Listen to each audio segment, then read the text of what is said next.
Okay बेटा जी, question number 5 है। Question number आपके पास जो है 6 से एक्सरसाइज 5.5 का। क्वेश्चन नंबर 6 में उन्होंने कहा है indicate relation into function, one to one function, onto function and bijective function. आपने सब में बताना है कि क्या कंडीशन है। पहले तो आप लिखे into, onto, one to one or bijective की सिलेक्शन के लिए सबसे पहले तो ये और या इंडिकेट रिलेशन कि दी हुई कंडीशन रिलेशन फंक्शन है या नहीं है, या अगर वो फंक्शन नहीं होता तो सिंपल एक रिलेशन होता है।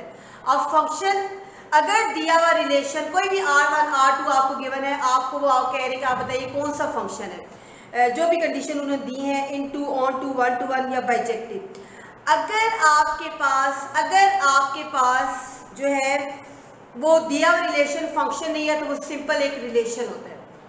अच्छा, हमें कैसे पता चलता है कि दिया हुआ फंक्शन जो है, जो भी R1 रिलेशन गिवन है वो फंक्शन नहीं है? अगर आपके पास डोमेन में रेपिटिशन नहीं है, अगर डोमेन में रेपिटिशन नहीं है तो वो हमारा फंक्शन होता है। अगर डोमेन में रेपिटिशन हो तो सिंपल एक रिलेशन होता है। R1 की डोमेन देखें 1 2 3 4, कोई डोमेन में रेपिटिशन नहीं है तो हम कह सकते हैं कि ये फंक्शन है। अगर ये डोमेन में रेपिटिशन होती है तो हम कहते हैं ये सिंपल एक रिलेशन है। अच्छा, इनटू फंक्शन के लिए मैंने आपको बोर्ड पे लिखा है कि रेंज ऑफ कोई भी आपके पास आर है वो आपके पास बी के इक्वल नहीं आता, तो इनटू कोई भी आर आपके पास जो है किसी भी रिलेशन की रेंज जो है वो आपके पास बी सेट के इक्वल आती है, तो हम उसे कहते हैं उसे हम कहते हैं ऑन टू। और वन टू वन आपके पास होता है। अच्छा, ऑन टू का आप जो है सब्जेक्टिव भी बोलते हैं, ऑन टू या सब्जेक्टिव, इसके दो नाम हैं। अच्छा, वन टू वन का मतलब होता है कि अगर आपके पास वन टू वन में no repetition in domain and range, domain और रेंज दोनों में रेपिटिशन ना हो, ठीक है। अच्छा, इस तरह अगर आपके पास ऑन टू और वन टू वन की क्वालिटी एक ही सेट के अंदर आ रही हो, एक ही रिलेशन के अंदर आ रही हो, ऑन टू और आपके पास वन टू वन की, तो हम उसको कहते हैं bijective. Onto and one to one की क्वालिटी एक ही सेट के अंदर आ रही हो तो हम उसे कहते हैं बाइजेक्टिव। क्लियर? अच्छा, इसके बाद आपके पास into and one to one, into की quality and one to one की क्वालिटी आपकी एक ही सेट में आ रही हो तो उसे आप कहते हैं इंजेक्टिव। ये टोटल आपके पास कितनी कंडीशन होगी? 1 2 3। जब आप कहते हो ना कि इनटू की क्वालिटी है तो आप साथ वन टू वन की भी देख लो। अगर ये दोनों क्वालिटीज आएंगी तो आप कहेंगे इंजेक्टिव है। अगर आपके पास ऑन टू की क्वालिटी है तो साथ ही वन टू वन की भी देख लें। अगर दोनों क्वालिटीज है तो हम कहेंगे बाइजेक्टिव। अच्छा, अब आप देखिए कि किसी भी रिलेशन से ए और बी सेट कैसे निकाला जाता है। किसी भी रिलेशन से ए और बी सेट कैसे निकाला जाता है? जो रिलेशन गिवन है ना, उसमें जो डोमेन है वो आपकी ए सेट को रिप्रेजेंट करती है, जो आपकी रेंज है वो आपके बी सेट को रिप्रेजेंट करती है। अब अपने क्वेश्चन की तरफ आए। डोमेन ऑफ R1 जो कि हमारी होगी ए सेट, ठीक है, यहाँ पे लिखा है नहीं है, अगर यहाँ पे हो ए सेट तो ए सेट हमारा है 1 2 3 4। रेंज ऑफ आपकी R1 वो है 1 2 3 4, डोमेन रेंज आ गई। अच्छा, ए सेट हमारा है 1 2 3 4, बी सेट। अब देखिए, जब हमने R1 में से ही हमने बी सेट निकाला है तो range of given relation not equals to B तो हो ही नहीं सकता। वो तो हमारी जो रेंज है वो बी सेट के इक्वल ही आ रही है। हम कहते हैं इसमें ऑन टू की क्वालिटी तो है। अब हम देखते हैं कि फॉरन इसमें क्या वन टू वन की क्वालिटी भी है। वन टू वन हमें कैसे पता चलता है कि अगर आपका वन अगर आपका वन के साथ है तो वन यहाँ पे डोमेन में कहीं भी रिपीट नहीं होना चाहिए। वन किसी और के साथ नहीं आना चाहिए। वन अगर यहाँ पे है, इसी तरह टू आपका इस टू के साथ आ रहा है तो टू यहाँ पे रिपीट नहीं होना चाहिए, ये वन टू वन। थ्री आपके पास अगर आ रहा है इस थ्री के साथ तो थ्री का पेयर किसी और के साथ एक्स्ट्रा रिपीट नहीं होना चाहिए। इसी तरह फोर में भी आपकी कोई रेपिटिशन नहीं होनी चाहिए। हर एक नंबर को एक ही इमेज मिलना चाहिए। अगर आप इसके अकॉर्डिंग दो सर्कल्स बना लें जिसमें आपने अभी नोट डाउन कर लिया हो तो दो सर्कल्स बना लें। एक में आप लिखें 1 टू 1 की बेस्ट मेथड, एक लिखें इसमें ए सेट के एलिमेंट लिखें, इसमें लिखें 1 2 3 4, इसमें वो मैपिंग लिखें जो आपको 1 की 1 के साथ 2 को 2 के साथ। देखिए ना, आप यहाँ से रेपिटेशन है ना यहाँ से रेपिटेशन है, इसका मतलब ये 1 टू 1 में इसमें आपकी ऑन टू की क्वालिटी भी पाई जाती है कि रेंज आपकी गिवन रिलेशन की बी सेट के इक्वल है और 1 to 1 की, इसका मतलब ये हमारा बाइजेक्टिव फंक्शन है। उसके बाद उन्होंने कहा था डोमेन और रेंज भी बताएं, तो डोमेन ऑफ R1 आ गई 1 2 3 4, रेंज ऑफ R1 होगी 1 2 3 4। आपने देखे ये डोमेन और रेंज और ए और बी सेट ये रफ वर्क का प्रोसेस है। आप यहाँ पे सिंपल फंक्शन का बताना है जो बाइजेक्टिव है और डोमेन और रेंज बता दी। R2 देखें 1 2 3 3, यहाँ 3 आपके पास रिपीट हो रहा है, इसका मतलब ये तो फंक्शन ही नहीं है, डोमेन में रेपिटेशन है। अगर ये फंक्शन है तो सिंपल एक रिलेशन है और सिंपल रिलेशन की डोमेन और रेंज बता दी। क्लियर। R3 देखें, R3 BACADA, BACADA, तो ये देखें आपका लिखा हुआ है ऑन टू फंक्शन। अब अगर आप देखें ना ऑन टू तो ये है ही है। अगर आप देखें ए सेट क्या है आपका BCD, डोमेन होगी और रेंज आपके पास है ए, तो रेंज ऑफ गिवन रिलेशन है तो बी सेट के इक्वल। हम देखते हैं कि इसमें 1 to 1 की क्वालिटी है, 1 to 1 की क्वालिटी नहीं है क्योंकि रेंज आपकी रिपीट हो रही है। बी के साथ भी ए है, सी के साथ भी ए है। अगर आप ये दो ब्लॉक्स बनाते हैं ना BCD, यहाँ पे ए और बी सेट के, BCD 1 to 1 बेटर है कि आप उसका ए और बी सेट, बी का ए के साथ पेयर है, सी का भी ए के साथ, तो डोमेन में तो रेपिटेशन है कि रेंज में तो है आपकी ए बी के साथ भी ए, इसका मतलब ये 1 to 1 नहीं है, सिंपल हमारा है onto function. Question number 3, question number 3 हमने कर लिया। 4 है R4 आपको गिवन है 1 1 2 3 3 4 4 3 5 4। अच्छा आपके पास देखिए ओके पार्ट नंबर 4 देखें, आपको R4 गिवन है। पहले आप देखते हैं कि फंक्शन भी है या नहीं है। R4 में है 1 1 2 3 3 4 4 3 5 4, डोमेन में रेपिटेशन है, इट्स अ फंक्शन। अब ये कौन सा फंक्शन है? और अब हम देखते हैं कि इसमें इनटू की क्वालिटी देखिए, इनटू हम इसलिए नहीं देख रहे कि रेंज जब बी सेट को रिप्रेजेंट करे नॉट इक्वल टू की तो कंडीशन हो ही नहीं सकती। रेंज गिवन रिलेशन की बी सेट के इक्वल तो आनी ही आनी, अगर वो बी सेट के है तो ऑन टू तो है। 1 to 1 की इसलिए नहीं है कि आपका 3 यहाँ पे रिपीट हो रहा है, 3 इसके साथ भी है 4 के साथ भी है, इसका मतलब 1 to 1 ये सिंपल हमारा ऑन टू फंक्शन है। तो domain of R4 range of R4 कर ली। R5 देखें, R5 आपके पास है, अच्छा क्वेश्चन नंबर आपके पास जो है 6 का 7 पार्ट है। R7 आपको जो है मैपिंग गिवन है, मैपिंग आपको गिवन है आपको देखिए R7 में रिलेशन ही गिवन, लेकिन मैपिंग के जरिए आप बता सकते हैं कि कैसे हुई है। 1 का R के साथ, 5 का S के साथ, 3 का P के साथ, तो ये मैपिंग हमने खुद बनाई। R7 range of R7 RP5 है, जबकि B सेट है PQRS, ये हमारा सर्कल में B सेट हो गया। इसका मतलब ये ऑन टू नहीं हो सकता, जो R7 की रेंज है not equal to B set है, इसका मतलब ये हमारे पास ऑन टू तो नहीं है। हमने देखना है कि इसमें और कौन सी क्वालिटी पाई जाती है, ये ऑन टू तो नहीं है। अच्छा इनटू, इसमें ये इनटू है, इनटू के अलावा देखें हम देखते हैं कि क्या 1 to 1 भी है। तो आप जो देखें कि आपको जो रिलेशन गिवन है यहाँ पे भी रेपिटेशन नहीं है, 1 3 5 RP5, इसमें रेपिटेशन नहीं है डोमेन और रेंज में, इसका मतलब ये 1 to 1 भी है। इसमें आपके पास इनटू और 1 to 1 दो क्वालिटीज है, इसका मतलब ये आपके पास कौन सा है जिसमें इनटू और 1 to 1 की क्वालिटी पाई जाती है, वो कौन सा होता है? वो हमारे पास होता है इंजेक्टिव फंक्शन। क्लियर। अच्छा इसी तरह पार्ट नंबर 8 है, उसमें हमने खुद एक रिलेशन बताना है। पार्ट नंबर 8 में रिलेशन बनेगा, आप मैपिंग से देखिए, मैपिंग में आपके पास बनेगा R8, मैपिंग में हमारे पास बनेगा 1C 3A एंड 7B, ये हमारा आ गया एक रिलेशन R8। अच्छा डोमेन में बल्कि डोमेन में आप लिखेंगे हमारा बी सेट क्या है, बी सेट हमारा मैपिंग में है A B एंड C, और range of B set R8, range of R8 हमारे पास जो है A B C। अगर हम R8 की रेंज देखें तो ये बी सेट आपका देखिए जो सर्कल के अंदर सेकंड वाला सेट है वो बी सेट को रिप्रेजेंट कर रहा है। 1 3 5 7 ये हो गया A B C, 1 का C के साथ मैपिंग हुई हुई है, 3 का A के साथ हुआ है और 7 का B के साथ। ठीक है, पहले तो हमने देखना बेटा जी ये रिलेशन भी है या नहीं है।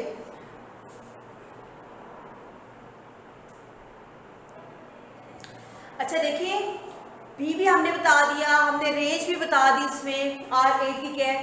अब आप देखें कि ये फंक्शन क्यों नहीं है। अब इस तरह की मैपिंग में आप इसको कैसे आइडेंटिफाई करते हैं कि फंक्शन नहीं है, कि आपके ए के तमाम एलिमेंट किसी न किसी तरह दूसरे सेट के साथ, मतलब आप देखें डोमेन में आपके पास ए सेट में 5 किसी के साथ आपका मतलब उसका रिलेशन नहीं है, 5 किसी के साथ आप उसका इमेज नहीं बना, इसका मतलब है कि ये सिंपल हमारा एक रिलेशन है। अब इस मैपिंग में या इस तरह की फॉर्म में आप कैसे जो है फंक्शन और नॉट फंक्शन की करते हैं कि ए में कोई नंबर आपका रहना नहीं चाहिए। डोमेन में आप कहते हैं नो रेपिटिशन, लेकिन देखिए डोमेन आपकी हमारे पास 5 मिस है, ए सेट में तो आ रहा है 5, तो इसका मतलब है कि सिंपल हमारे पास एक रिलेशन है जिसकी डोमेन और रेंज हम R8 को देख के जो है कैलकुलेट कर लेंगे। ठीक है, हमारा चैप्टर नंबर 5 जो है यहाँ पे एंड होता है। अब इसके साथ रिव्यू 5 है, ठीक है, वो आप देखें, उसके क्वेश्चन एंड आंसर्स जो आपके इंक्लूड है, MCQ सब कुछ, फिल इन द ब्लैंक्स। अच्छा, आपका मंथ ऑफ जुलाई में है chapter exercise 2.7।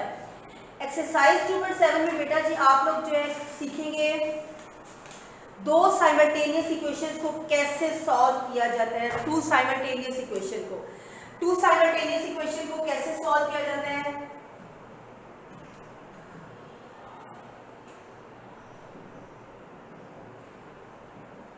Question number 1 to 4, question 1 to 4 आपके सेम पैटर्न से मुराद के दो इक्वेशंस जो गिवन है ना, उनमें से एक लीनियर है और एक क्वाड्रेटिक है। लीनियर में से आप x और y की वैल्यू निकालते हैं और उसको आप पुट कर देते हैं क्वाड्रेटिक में। 1 to 4 आपके सेम पैटर्न से। क्वेश्चन नंबर 1 है आपके पास x + y = 5, ठीक है, और दूसरा है x के -2y - 14 = 0। सोल्यूशन में आप क्या करेंगे, लीनियर है आपके पास, फर्स्ट एक लीनियर हो दूसरी क्वाड्रेटिक हो, तो उसको सिंप्लीफाई करनी, लीनियर में से x या y जो भी आपको इजी लगे। x की वैल्यू अगर हमने यहाँ पे निकाली है 5 - y, तो सेकंड में पुट करेंगे। सेकंड में जब हमने पुट की तो x की जगह आ जाएगा 5 - y का whole square -2y - 14 = 0। a - b whole square का फॉर्मूला ओपन हो गया, a² - 2ab + b² - 2y - 14 = 0। तो ये बन गया 25 - 10y + y² - 2y - 14 = 0। अच्छा, फिर इसको सिंप्लीफाई किया तो हमारा रिजल्ट आ गया y² - 12y + 11 = 0। Mid term break से सॉल्व किया, y की दो वैल्यूज आ गई 11 और y1। y अगर 2 आया तो हमारे x भी 2 आएंगे। हम कहेंगे जब हमारा y 11 था तो x था 5 - y, तो 5 - 11 = -6। अगर x था y हमारा था y - 1 या y हमारा था 1, तो हमारा x था 5 - y, तो ये बन जाएगा 5 - 1 = 4। इसके लिए पेयर बन गया 4 1, इसके लिए पेयर बन गया -6 और 11। तो सोल्यूशन सेट में आप लिखेंगे -6 और 11 और 4 and 1। Question number 2 and 3 same ऐसे ही है। आपने फर्स्ट वाले में से लीनियर जो है उसमें से x या y की वैल्यू निकालनी है और पुट करनी है सेकंड में। क्वेश्चन नंबर 4 में देखिए x आपके x + y = a - b और a over x - b over y = 2। Solution में आप लिखेंगे कि हमारा x + y = a - b है और दूसरी क्वेश्चन को सिंप्लीफाई कर लेते हैं, ठीक है, बेहतर है हमारे पास, ताकि वो फ्रैक्शन खत्म हो जाए। x और y को आप बोथ साइड पे एलसीएम से मल्टीप्लाई करेंगे, हमारे पास आ जाएगा ay - bx = 2xy। फर्स्ट वाले से आप अगर x की वैल्यू निकालते हैं तो a - b - y, ये आपने पुट करनी है 4 वाली में। 4 में आपने पुट की तो हमारे पास आ जाएगा ay - b के साथ आ जाएगा a - b - y = 2xy। इस सारी क्वेश्चन को सॉल्व किया, ay - ab + b² + by = 2y आपने यहाँ पे लिख लिया, ब्रैकेट के अंदर टर्म ऐसी है, ay - ab + b² + by = 2ay। y के रिस्पेक्ट से हमने इसको सॉल्व किया तो हमारे पास 2y², y की ये दो टर्म्स आ गई और ये हमारे पास आ गया +b² - a। अच्छा जी, अब हमने इसको कंपेयर किया, y² की रिस्पेक्ट से हम क्वाड्रेटिक y² के साथ 2 है तो a हमारा 2 है, b हमारा y के साथ है 3b - a और c हमारा है b² - ab। Put in formula y = -b ± b² - 4ac/2a। y की जगह -b की जगह b की वैल्यू +- b² - 4ac / 2a। तो ये माइनस का साइन ओपन किया, -3b + a + होल स्क्वायर का formula a² - 2ab + b² -4 2 8 8b² - 8 -+ 8b। यहाँ फॉर्मूला ओपन हो गया, सिंप्लीफिकेशन के बाद ये रिजल्ट मिल गया जिसे आप a + b का होल स्क्वायर लिख सकते हैं। स्क्वायर का साइन इससे कैंसिल हो गया तो प्लस माइनस के साथ दो कंडीशन आई, प्लस के साथ एक दफ़ा माइनस के साथ। y के आपको पास जो है y के दो रिजल्ट्स मिल गए, एक मिल गया -2b + 2a/4, एक मिल गया -4b/4। y यहाँ से 2 कॉमन ले लिया, हमारे पास आ गया a - b/2, यहाँ पे आया था -b। हमने कहा कि y जब a - b/2 था तो x हमारा था a - b - y की वैल्यू, तो 2 एलसीएम में आ गया, इसके साथ 2 आएगा, ये आपके माइनस ब्रैकेट जरूर डालिए ताकि वो माइनस का साइन ओपन होगा तो चेंजिंग आएगी। तो हमारे पास आ गया x = a - b/2। अच्छा, हमारा फिर आप लिख लेंगे x की वैल्यू के लिए y हमारा था ये वाला, ठीक है। अब हमने कहा कि y जब -b था तो x हमारा था a - b - y, तो x हमारा आ गया a - b - प्लस b, तो x = a आ गया। ऑर्डर में आपने x और y की वैल्यू लिख ली, ठीक है। ओके, क्वेश्चन नंबर 5 है बेटा, दोनों आपको क्वाड्रेटिक गिवन हो, दोनों क्वाड्रेटिक हो, और दोनों क्वाड्रेटिक में से अगर आप उन दोनों को सिंप्लीफाई करें और x² y² की टर्म कैंसिल आउट हो जाती है, अगर हो जाए वो उस सूरत में हो सकती है कि अगर दोनों में x² y² सेम साइन के साथ हो, ताकि वो ऐड या सब्ट्रैक्ट करने से कैंसिल आउट हो जाए। पहले तो हमने फर्स्ट वाले को सिंप्लीफाई किया, हमारे पास बन गई x² + y², इस पर फॉर्मूला आपके पास अप्लाई हो गया, x² y² -2y + 1 - 10 = 0। 10 को इधर ले आए, ठीक है। x² + y² -2y - 9 = 0। ये थर्ड इक्वेशन है जो कि हमने 1 को simplify, second already simplified form में थी। आप दोनों इक्वेशन को सब्ट्रैक्ट कर दें, 3 from 4 लिखिए, 4 from 3 लिखिए, 4 ऊपर लिख ली, 3 हमने नीचे लिख ली, तो हमारी एक लीनियर इक्वेशन आ गई। लीनियर में से हमने मजीद 2 कॉमन लिया तो हमारे पास एक मजीद शॉर्ट फॉर्म में आ गई। y की वैल्यू निकाली, क्योंकि x के साथ 2 कोफिशिएंट है तो y की वैल्यू फ्रैक्शन आ जाएगा। फ्रैक्शंस को अवॉइड किया करें कि अगर y की वैल्यू इजीली निकली है तो y की निकालें, y आ जाएगा -4 - 2a। ये हम लोगों ने पुट कर दी इक्वेशन नंबर 3 में।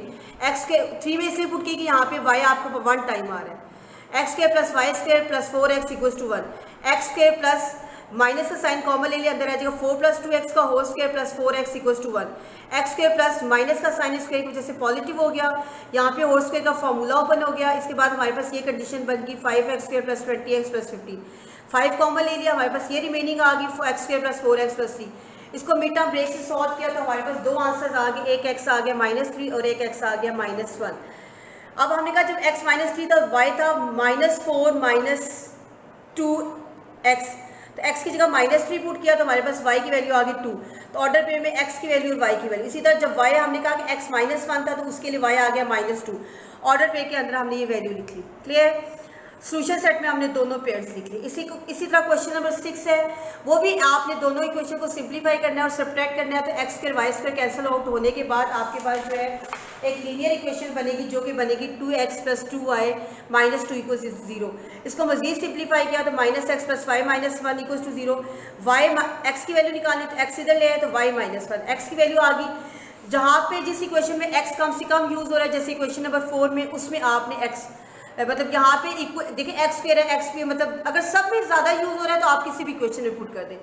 पुट करके आपके पास y की जब आपने पुटिंग की तो y की दो वैल्यूज आ गई, एक 1 आ गया, एक -2 आ गया।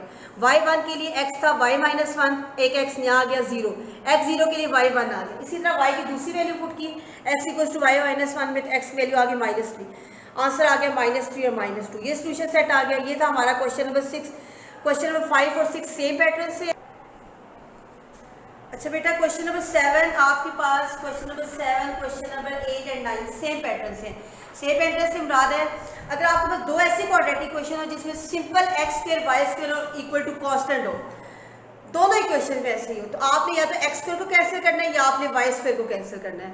अब आप देखिए कि आपका इजीली दोनों इक्वेशन को कैसे आप अगर x² y² और equal to constant x² y² constant हो तो आपने क्या करना है, यहाँ x² है, यहाँ 5x² है, यहाँ 2y² है, यहाँ y²। अगर सेकंड वाली इक्वेशन को 2 से मल्टीप्लाई करें, दोनों इक्वेशन को सब्ट्रैक्ट करें तो y² कैंसिल होकर x² की वैल्यू आ जाएगी। जैसे कि मैंने जो है यहाँ पे पहले 5 को मल्टीप्लाई किया है, इस x² को कैंसिल आउट किया है, मल्टीप्लाई करने के बाद दोनों इक्वेशंस को सब्ट्रैक्ट कर दिया x² की टर्म, जो y² का आंसर आएगा 81। आपने सोल्यूशन सेट के अंदर x² और y² के आंसर रिजल्ट्स लिखने हैं, ठीक है। आप ये नहीं x को +3 -3 तो वो आपको सेम ही रिजल्ट्स आएंगे, क्योंकि +3 पुट करने से भी आंसर आपका वही आएगा, -3 पुट करने से भी y² का आंसर वही आएगा। आपकी यहाँ पे आ गई y² की वैल्यू आ गई 9, जिसको आप बेशक y ± 3 में चेंज करें, लेकिन सोल्यूशन सेट में आपने सिंपल जो है आपने देखे y की वैल्यू जो आएगी ना +-3, ठीक है, ये लिखनी है। एक दफ़ा y को +3 एक दफ़ा -3 करने की ज़रूरत नहीं है। जैसे ये देखिए y को +3 पुट किया आपके लिए, और जब y को +3 पुट किया या y को -3 पुट किया, y को आप -3 पुट किया तब भी आपके पास जो है x इक्वल टू +-2 आ रहा है, ठीक है। तो बेहतर आपने क्या करना है कि एक दफ़ा +3 करें या -3 करें, दोनों केसेस में सेम आंसर आएगा। आपने x स्क्वायर इक्वल टू यहाँ पे आ जाएगा taking square root on both side, तो x की वैल्यू आ गई +-2। जब y को -3 पुट किया तब भी आपके पास x आएगा +-2।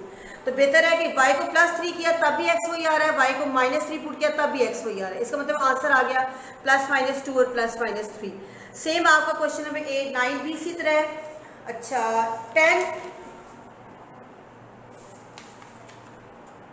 11, 12 और 13, ये आपके पास जो है 12 और 13 का अपना एक सेम मतलब डिफरेंट मेथड है।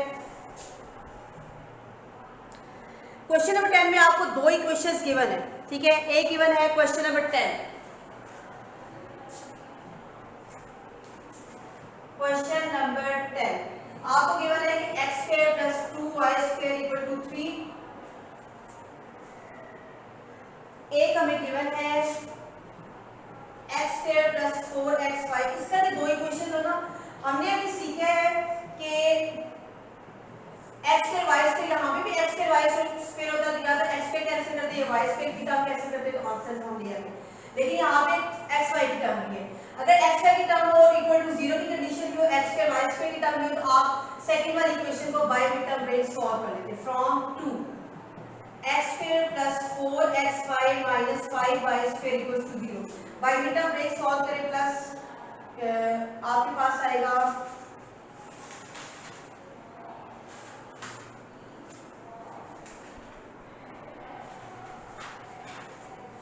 +5xy - yx - 5y² = 0। यहाँ से x कॉमन ले लेंगे, x + 5y - y कॉमन ले लेंगे, x + 5y = 0। यहाँ पे आएगा x - y और यहाँ पे आएगा x + 5। अब आपकी मर्जी है कि x की वैल्यू निकाल दो, y आप इजीली निकाल देंगे, y की वैल्यू निकाल। कभी-कभी ऐसा होता है कि एक फ्रैक्शन में x की वैल्यू आराम से आ रही है तो दूसरे में y में, फिर आपको किसी एक को फाइनल करना है।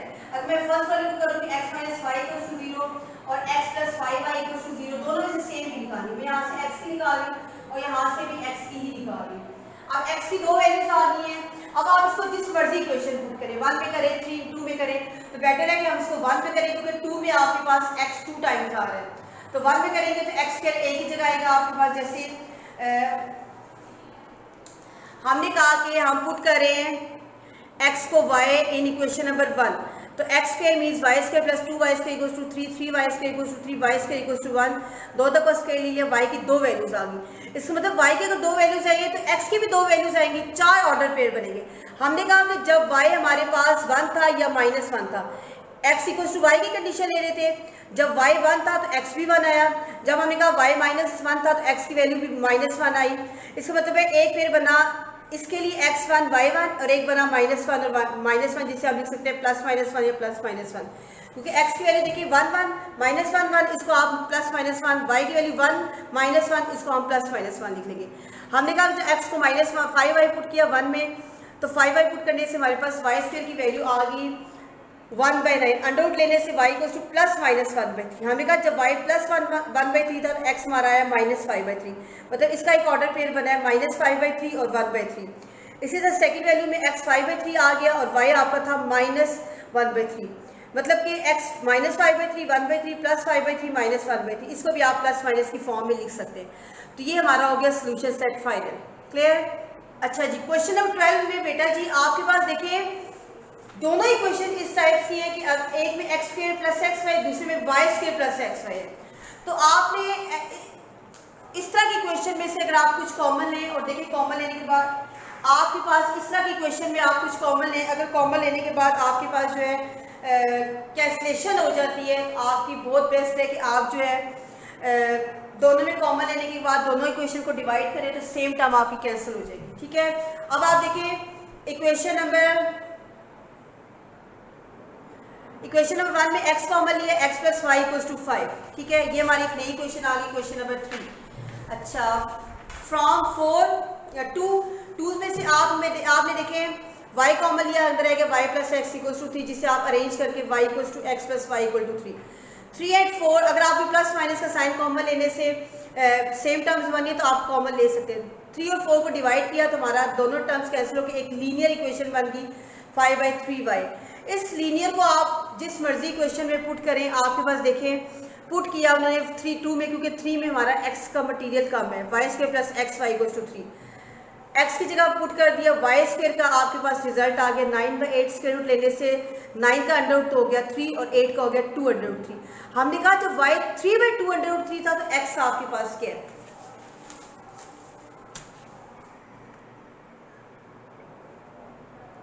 जब y था 3/√3 2 अंडर रूट 2 तो x की वैल्यू थी 5/3y, y की वैल्यू जब पुट हुई तो हमारे पास आ गया 5/2 अंडर रूट 2।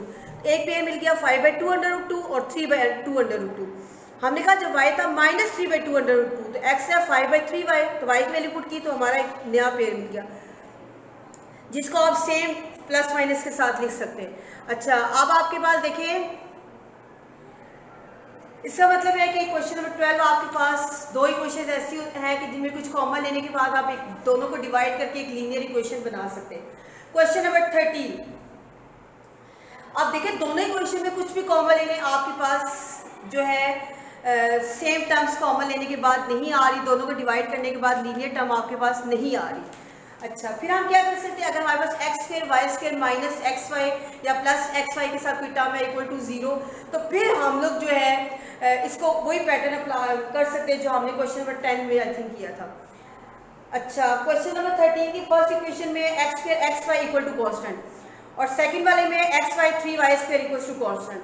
अगर हम दोनों सेट्स को ऐड या सब्ट्रैक्ट करें तो हमारे पास देखिए एक्स स्क्वायर एक्स वाई और वाई स्क्वायर की टर्म आ सकती है, लेकिन हमारा 7 और 2 हमें नहीं चाहिए। इसका मतलब है 7 फर्स्ट वाली इक्वेशन को 2 से मल्टीप्लाई करेंगे और सेकंड वाली इक्वेशन को हम मल्टीप्लाई करेंगे 7 से। मल्टीप्लाई करने के बाद जो आंसर आएंगे ना आपका दोनों के इक्वल टू 14 की कंडीशन आ गई, जो कि आप दोनों इक्वेशन को आप सब्ट्रैक्ट करेंगे तो 0 0 आपको मिल जाएगा। तो हमारे पास एक आ गई equation 2x square minus 21y square minus 11xy equals to 0, जिसको आपने अरेंज किया, मिड टर्म ब्रेक से सॉल्व किया, आपकी 2x plus 3y equals to 0 और x minus 7y equals to 0। x की वैल्यू आ गई -3/2y और x की वैल्यू आ गई 7y। ठीक है, एक x आपके पास -3/2y आ रहा है, इसको आपने पुट कर दिया इस इक्वेशन में 2 में, क्योंकि 2 में x 1 टाइम आ रहा है। इसके अकॉर्डिंग आपके पास आ जाएगा y आ जाएगा +-2/√3। अब आप देखिए y की दो वैल्यूज आई हैं, ना। हमने कहा जब y 2/√3 था तो x हमारा था -3/2y, y पुट किया तो 2/√3 के अकॉर्डिंग हमारे पास x आ गया -3/√3। आपको पता है कि रैशनलाइजेशन की हमने, हमारा रिजल्ट आ गया -√3। तो -√3 के लिए y 2/√3 है। अब हमने कहा y जब -2/√3 है तो हमारा x था -3/2y, तो -3/2y पुट किया, इसकी भी रैशनलाइजेशन की तो x आ गया √3, तो √3 और y था हमारा 2/√3। एक ही रिजल्ट ये आ गया।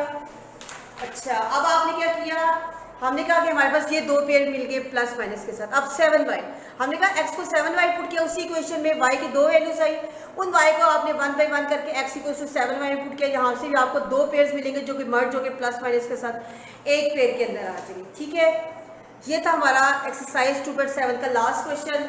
इसमें हमने सीखा कि दो साइमल्टेनियस इक्वेशन को, दोनों लीनियर इक्वेशन हो या क्वाड्रेटिक हो या दोनों क्वाड्रेटिक हो, तो आप उसको कैसे सिंप्लीफाई करते हैं। ठीक है, अगर आप जो है इसमें रूल्स को याद रखेंगे तो इंशाल्लाह क्वेश्चन करना आपके लिए मुश्किल नहीं होगा। अब आपका जुलाई के सिलेबस में हमारा रह गया थ्योरम। आपको पता है कि हमारे चैप्टर नंबर 9 के थ्योरम्स हैं, जुलाई में फर्स्ट 3 थ्योरम्स हैं। ओके, अब हम लोग करेंगे चैप्टर नंबर 9 के थ्योरम्स। ठीक है, हाँ जी बेटा जी, अस्सलाम वालेकुम। आज हम लोग करेंगे जो है आपका जुलाई के सिलेबस में थ्योरम्स जो आपके इंक्लूडेड हैं। आपके जुलाई के सिलेबस में थ्योरम्स हैं 9 का first, second and third theorem. Okay, start करते हैं। Theorem number 1, statement of theorem number 1 is one and only one circle can pass through 3 non collinear points. वो कहते हैं कि सिर्फ और सिर्फ आपके पास जो है एक सर्कल जो है 3 नॉन कोलिनियर पॉइंट्स को जो है टच करता हुआ गुजरता है। आप ये कहें कि आप एक सर्कल बनाया, ठीक है, आपने फिर एक और सर्कल बनाया डिफरेंट रेडियस का, वो भी उन तीनों कोलिनियर पॉइंट्स को पास करता हुआ गुजर रहे, तो ऐसा नहीं होता कि 3 नॉन कोलिनियर पॉइंट्स वो जो एक पॉइंट पे लाई नहीं कर रहे, एक लाइन पे लाई नहीं कर रहे, वो तो है हमारे non collinear points. Collinear points होते हैं जो एक ही लाइन पे लाई कर रहे थे, चाहे जितने मर्जी गैप के साथ हो।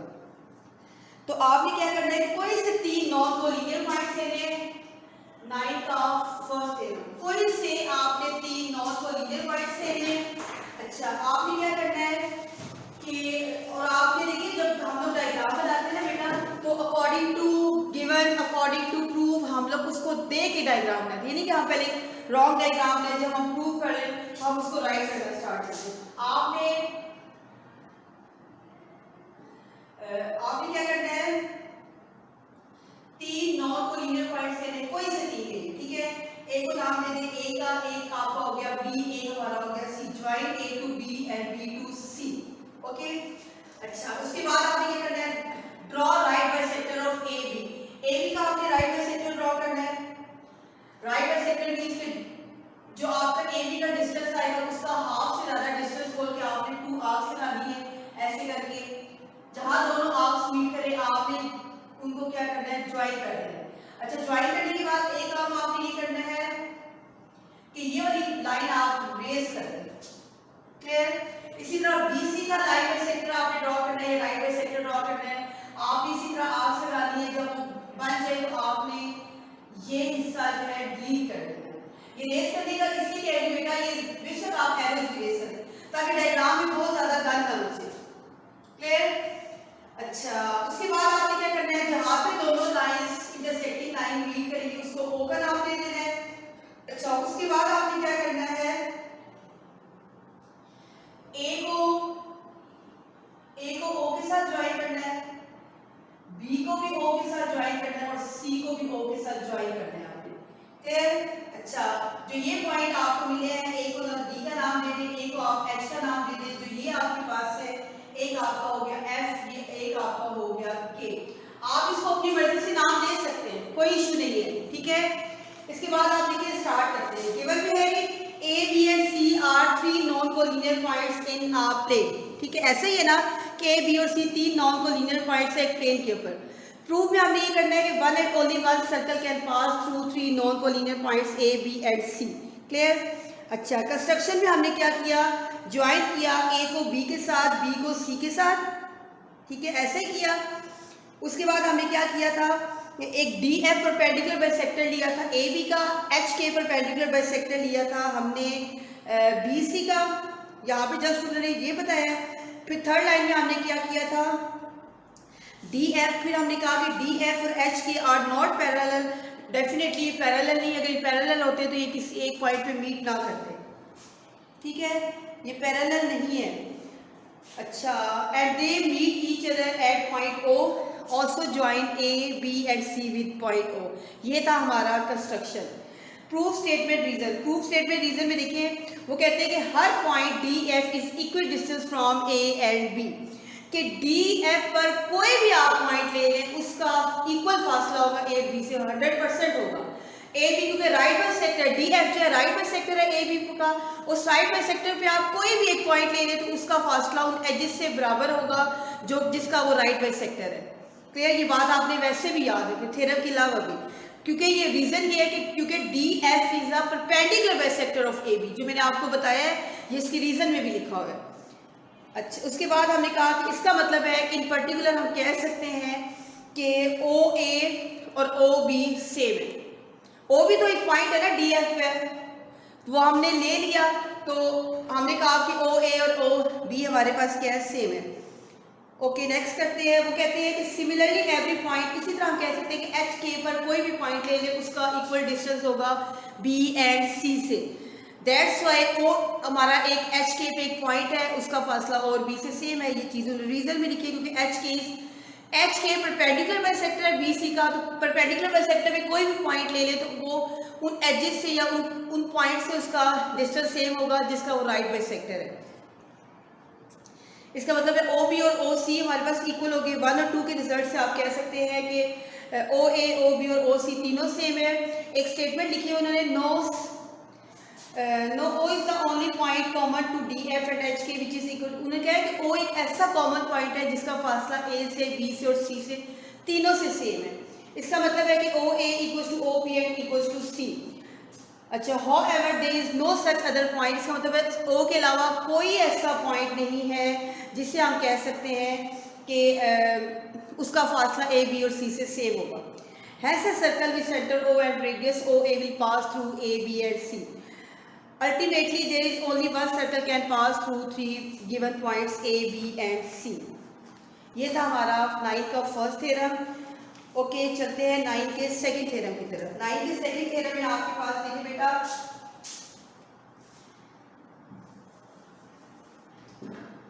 9 का सेकंड थ्योरम, इसमें हमारे पास जो स्टेटमेंट में आपसे कहा है कि a straight line drawn from the center of a circle to bisect a chord which is not a diameter is perpendicular to the chord। पहले मैं आपको chord और diameter के बारे में बताऊं। chord आपके पास क्या होता है, सर्कल के अंदर एक ऐसी लाइन जो सर्कल के सेंटर से ना पास हो, सेंटर से ना वो पास हो, लेकिन वो किसी भी दो एंड पॉइंट्स को टच करे सर्कल के अंदर दो एंड पॉइंट्स को, तो हम कहते हैं वो हमारा कॉर्ड है। और सर्कल के अंदर एक ऐसी लाइन जो सर्कल के सेंटर से मस्ट पास हो, मतलब सेंटर से गुजरती हुई दो एंड पॉइंट्स को टच करे, हम कहते हैं कि वो हमारा डायमीटर है। जो कॉर्ड है वो डायमीटर नहीं हो सकता, जो डायमीटर है उसको हम, ठीक है, हम कहेंगे कि एक सर्कल है। अच्छा, उन्होंने कहा है कि एक स्ट्रेट लाइन है ड्रॉ की गई है सेंटर से सर्कल के टू बाइसेक्ट अ कॉर्ड, जो जाके सर्कल के सेंटर से शुरू हो रही है और बाइसेक्ट को जाकर जो कॉर्ड को जाके बाइसेक्ट कर रही है, और वो डायमीटर नहीं है हमारे पास, इस परपेंडिकुलर टू द कॉर्ड। तो आपने ये प्रूव करना है कि वो लाइन जो ओ से लगाई गई है कॉर्ड के ऊपर बाइसेक्ट कर रही है वो परपेंडिकुलर भी है। जब एक लाइन दूसरी लाइन के ऊपर परपेंडिकुलर प्रूव करनी होती है, इसका मतलब है कि जिस पॉइंट पे वो मीट कर रही है ना, इंटरसेक्ट कर रही है, वहाँ पे हमने 90 डिग्री का एंगल प्रूव करना है। मतलब अब आपने एफर्ट करनी है कि एम पे आपके पास जो है 90 डिग्री का एंगल बन रहा है। अगर हम ओ एम ए लेते हैं तब भी और ओ एम बी लेते हैं तब भी। अच्छा, अब आपने क्या करना है, स्टेटमेंट ये थी, एक सर्कल बनाना है, एक सर्कल आप बनाएंगे, उसमें आपने क्या करना है, डेफिनेटली एक सेंटर पॉइंट होगा। आपने यहाँ पे कॉर्ड आप कहीं भी ले सकते हैं, लेकिन हमने देखिए हमने किस तरह कॉर्ड लेना है कि हमें डायग्राम को देके पॉइंट्स और मतलब हर चीज के नजर आए। हम अगर इधर लेंगे तो हमें कॉपी को ऐसे करना पड़ेगा, फिर अगर हम इधर लेंगे तो फिर हमें इस तरह करके देखना पड़ेगा, तो फिर हम कॉर्ड ऐसे स्ट्रेट लेंगे। एक लाइन हमने ले ली जो कि हमने यहाँ से जो जाके हम इसको बाइसेक्ट करें, कॉर्ड को हम ए बी का नाम दे देते हैं, जहाँ पे बाइसेक्ट करें उसको एम का नाम दे देते हैं, O is the centre point, O को ए के साथ ज्वाइन कर लेते हैं। ये कंस्ट्रक्शन हम कर रहे हैं। अच्छा, इस साइड वाले को आप एंगल 1 का नाम दे दीजिए, हमारा एंगल 2 हो जाएगा। अब आपने देखिए गिवन में प्रूव में कंस्ट्रक्शन, गिवन में क्या था, एम एक मिड पॉइंट था ऑफ एनी कोड, A B of a circle with centre at O. अच्छा, M is the midpoint of any chord AB of a circle with center O, where chord AB is not the diameter of the circle। ऐसे ही है ना कि AB chord है, diameter circle का नहीं। M जो है मिड पॉइंट है एनी chord है, क्योंकि देखिए वो बाइसेक्ट कर रहा है और वो परपेंडिकुलर भी होना चाहिए। तो परपेंडिकुलर बाइसेक्टर मीन्स के जो इंटरसेक्टिंग पॉइंट है वो mid point of that line होना चाहिए। क्लियर? इसी वजह से हमने कहा कि एम एक लिया ही हमने एक मिड पॉइंट है कॉर्ड ए बी का। अच्छा, फिर हमने कहा कि हमने प्रूव ये करना है कि वो बाइसेक्ट कर रहा है, तो बाइसेक्ट कर रहा है और परपेंडिकुलर भी होना चाहिए। दो चीज़ें, परपेंडिकुलर बाइसेक्टर मीन्स के वो हमारे पास mid point of that line भी होना चाहिए, इसलिए हमने एम को मिड पॉइंट लिया है। O M perpendicular to the chord A B, ये प्रूव करना है। ज्वाइन किया ए एंड बी को ओ के साथ, जिससे हमें एंगल 1 और angle 2 as shown in the figure. Okay, दो ट्राइंगल्स का कंपैरिजन करते हैं। अच्छा, दो जब राइट ट्राइंगल का कंपैरिजन करते हैं, अगर एक हाइपोटेन्यूज और एक साइड और अगर आपकी प्रूव हो जाती है तो तीसरी कंडीशन फाइंड करने की जरूरत नहीं है, आप कह सकते हैं कि ये राइट एंगल ट्राइंगल ही है। डेफिनेटली हाइपोटेन्यूज इक्वल हो गए। अच्छा, उसके बाद कोई भी एक चीज़ प्रूव होगी, अगर वो दोनों सेम है तो या तो वो बेस होगी या वो परपेंडिकुलर होगी। अगर हाइपोटेन्यूज और बेस इक्वल है तो ज़ाहिर परपेंडिकुलर की लेंथ भी सेम होगी दोनों की। दोनों ट्राइंगल कंपैरिजन में हमने कहा ओ ए और ओ बी हमारे पास इक्वल है। रीज़न ये है कि radii of the same circle है। ए एम और बी एम इक्वल है क्योंकि M is the mid point of A B था और ये गिवन कंडीशन थी। O M equals to O M है, ये कॉमन कंडीशन है दोनों में। दोनों ट्राइंगल्स कॉन्ग्रुएंट प्रूव होगी साइड से रिस्पेक्ट से, side side side congruent to side side side. Okay, अब नेक्स्ट है, अब हम कह सकते हैं कि एंगल 1 एंगल 2 इक्वल है क्योंकि corresponding side of congruent triangles हैं। हमने ये तो कह दिया कि एंगल 1 और एंगल 2 इक्वल है, लेकिन हमने ये तो नहीं बताया अभी कि वो 90 डिग्री का एंगल भी बना रहे हैं। अब measurement angle 1 plus measurement angle 2 equals to, हम कह सकते हैं कि measurement angle A M B, ये हमारे पास एडजेसेंट सप्लीमेंट्री एंगल्स है। सप्लीमेंट्री एंगल्स वो होते हैं जिनका सम आए 180, और एडजेसेंट का सिंबल भी मतलब आपके पास वर्ड आ जाए तो इसका मतलब है वो ऐसे एंगल्स हैं जिनका सेम है, मतलब आपके पास जो है वो सेम है, जिनका सम 180 भी है और हो भी सेम। तो आपके पास ऐसा कौन सा डिजिट है जिनको प्लस करें तो 180 है और वो सेम भी हो तो 90 प्लस 90। सप्लीमेंट्री एंगल्स कोई से भी एंगल जिनका सम 180 है, चाहे वो एक 160 और एक 20 है, या हमारे पास एक जो है 30 है और एक 150 है। लेकिन एडजेसेंट सप्लीमेंट्री एंगल्स का मतलब है कि ऐसे एंगल सप्लीमेंट्री आप होंगे जो हो भी सेम, जैसे 90 प्लस 90। अगर एडजेसेंट सप्लीमेंट्री एंगल्स है जिसका मतलब है कि measurement angle 1 plus measurement angle 2 equals to measurement angle A M B equals to 180 degree, और ये है भी हमारे पास एडजेसेंट सप्लीमेंट्री एंगल्स। ठीक है, अच्छा, उसके बाद आपने क्या कहा, इससे तो ये प्रूव होता है 2 क्वेश्चन को देके, angle 1 plus angle 2 equals to 90 degree. That's why आप कह सकते हैं कि O M is perpendicular to A B, 1 और 2 के रिजल्ट्स को देखे।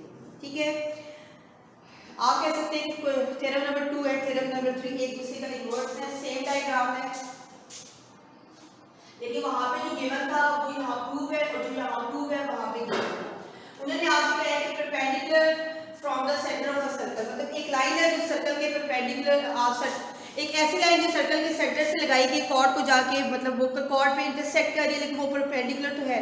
तो आप बताएं कि वो कॉर्ड को बाइसेक्ट भी कर रही है। कॉर्ड को बाइसेक्ट मीन्स कि आपने ये प्रूव करना है कि जिस पॉइंट पे वो जाके मीट कर रही है वो उस लाइन का मिड पॉइंट भी है। हमने कहा कि A B is the chord of a circle with centre O. इसमें गिवन में हम ये बात कहेंगे कि O M is perpendicular to A B. अच्छा, प्रूव में हमने ये करना है कि अब हम देखिए प्रूव में लिखेंगे कि एम एक मिड पॉइंट है ए बी का, जिससे हम कह सकते हैं कि A M equals to B M है। कंस्ट्रक्शन में हमने ये बात की कि ज्वाइन किया ए बी को विद सेंटर ओ। अच्छा, ये जो आपका लिखा हुआ ना इन राइट एंगल्स, ये ओके बेटा जी, हम लोग थे राइट ट्राइंगल, आपके पास 2 राइट ट्राइंगल्स को डिस्कस कर रहे थे कि एक थी ओ ए एम और एक थी हमारी ओ बी एम। आपको ये देखिए, ये राइट एंगल ट्राइंगल का सिंबल होता है, ये एंगल आर टी, ट्राइंगल ऊपर इसके ऊपर एस, ये हमें ये बताया कि राइट एंगल ट्राइंगल्स है 2। अच्छा, 2 ट्राइंगल्स के कंपैरिजन में हमने कहा एंगल ओ एम ए और एंगल ओ एम बी दोनों पे आपके कितने डिग्री का एंगल बन रहा है, 90 डिग्री का। अच्छा, उसके बाद हमने कहा कि हाइपोटेन्यूज ओ ए और O B radii of the same circle, एक चीज़ ये होगी। एक हमने ये कहा कि ओ एम, दोनों में ओ एम कॉमन है, लेकिन एक हाइपोटेन्यूज और एक साइड आपकी डिस्कस हो चुकी है एंगल, अगर हम ना भी करते लेकिन हमने वो गिवन की स्टेटमेंट कह के बता दिया। अच्छा, इसका मतलब दोनों triangle right angle triangle prove होगी। ओके, उसके बाद हमने क्या करना है, ओके, फिर हम ये कह सकते हैं कि हमारा A M equals to B M है, तो O M bisect the chord A B. अब हम देखिए, हमने कह दिया ना कि ए एम और बी एम का डिस्टेंस सेम है। अगर एक लाइन पे कोई भी एक पॉइंट है और हम कहते हैं उसका एंडिंग पॉइंट से डिस्टेंस सेम है, इट्स मीन कि वो mid point of that line है, तो O M bisect the chord A B. 90 degree का एंगल तो वो बना ही रहा था, इसके अलावा वो मिड पॉइंट भी है ए बी का। ठीक है बेटा। अच्छा, हमारा यहाँ पे जुलाई का सिलेबस जो था इंक्लूडिंग थ्योरम कंप्लीट हुआ। सिलेबस हमारा क्या था, चैप्टर नंबर हमारा था 5 एक्सरसाइज 2.7 प्लस 9 का फर्स्ट सेकेंड और थर्ड थ्योरम। ठीक है बेटा, इंशाल्लाह अगस्त के सिलेबस के साथ दोबारा मिलेंगे। दुआ में याद रखिएगा। अल्लाह हाफिज़।